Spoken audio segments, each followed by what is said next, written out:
Hi friends, welcome to అత్తమ్మస్ kitchen. This is Lakshmi. ఈరోజు మన recipe వచ్చేసి మన ఆంధ్ర స్పెషల్ గోదావరి చేపల పులుసు.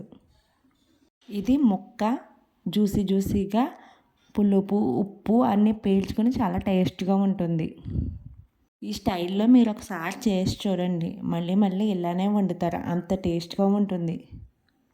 దీనికోసం ముందుగా చేప ముక్కలు తీసుకొని దానిని కొంచెం కల్లుప్పు, కొంచెం పెరుగు, కొంచెం నిమ్మరసం లేదా పెరుగు వేసి కొంచెం పసుపు వేసి నీట్గా పులుసు గీక్కొని నీట్గా క్లీన్ చేసుకొని ఒక దుక్కున పెట్టుకోవాలను. చేపలను నీట్గా క్లీన్ చేసుకుంటేనే అది నీచు వాసన అనేది రాదు. నేను చెప్పినట్టు క్లీన్ చేయండి, నీచు వాసన ఉండదు.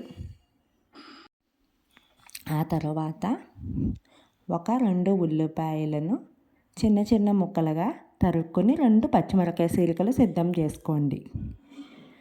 ఇప్పుడు ఒక దాకలో నూనె వేసుకొని, వేరుశనగ నూనె అయితే బాగుంటుంది. దానిలో ఉల్లిపాయ ముక్కలు పచ్చిమిరపకాయలు వేసి వేపుకోండి. అవి గమ్మున వేగడానికి అందులో కొంచెం సాల్ట్ వేయండి. దాంట్లో ఉన్న వాటర్ అంతా వచ్చి గమ్మున వేగుతాయి. బాగా వేగాక అప్పుడు దానిలో ఈ క్లీన్ చేసుకున్న చేప ముక్కలు ఒకదాని మీద ఒకటి రాకుండా పరచండి. పరిచి చిన్న మంట మీద 5 నిమిషాలు మగ్గనివ్వండి.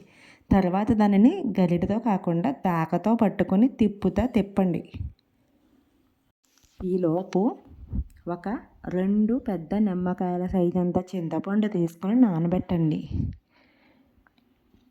ఆ తర్వాత ముక్కలు మగ్గాక దానిలో కొంచెం పసుపు, కొంచెం ఉప్పు, కొంచెం కారం వేసి, కారం కొంచెం ఎక్కువే పడుతుంది దీనికి, మీ టేస్ట్ని బట్టి వేసుకోండి.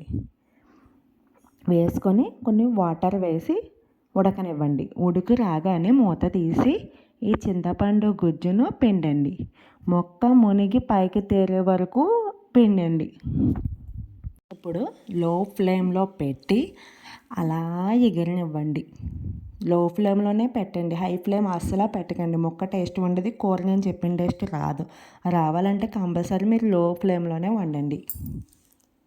పూర్వం మన నానమ్మలు వండిన చేపల కూర టేస్ట్ రావాలంటే నేను చెప్పిన పద్ధతిలో వండండి.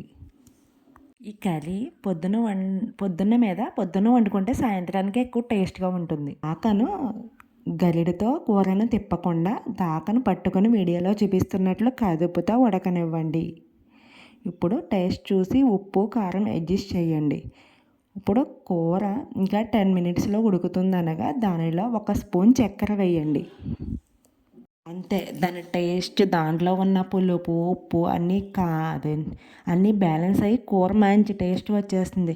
వాసన వీధి చివరిదాకా వస్తుంది, అంత గుమాలిస్తుంది. మరి ఇప్పుడు 5 మినిట్స్లో కూర ఇంకా అవుతుందనగా ఆ మసాలా పేస్ట్ వేసి ఇంకో 5 మినిట్స్ ఉడకనివ్వండి.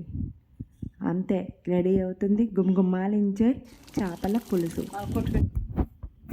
ఒక్కసారి ఇలా చేయండి, మళ్ళీ ఇలాగే చేస్తారు, అంత టేస్ట్గా ఉంటుంది. మరి మీరు తినే పులుసుని బట్టి బాగా పలచగా కాకుండా బాగా దగ్గరగా కాకుండా ఉంచుకోండి. కొంచెం జోరుగానే దించుకుంటే కాసేపటికి గట్టిపడుతుంది. కాబట్టి పులుసు మీకు కావాల్సిన కన్సిస్టెన్సీలో పెట్టుకోండి. గ్యాస్ అంతే, తయారవుతుంది గుమగుమాలాడే గోదావరి స్పెషల్ చేపల పులుసు.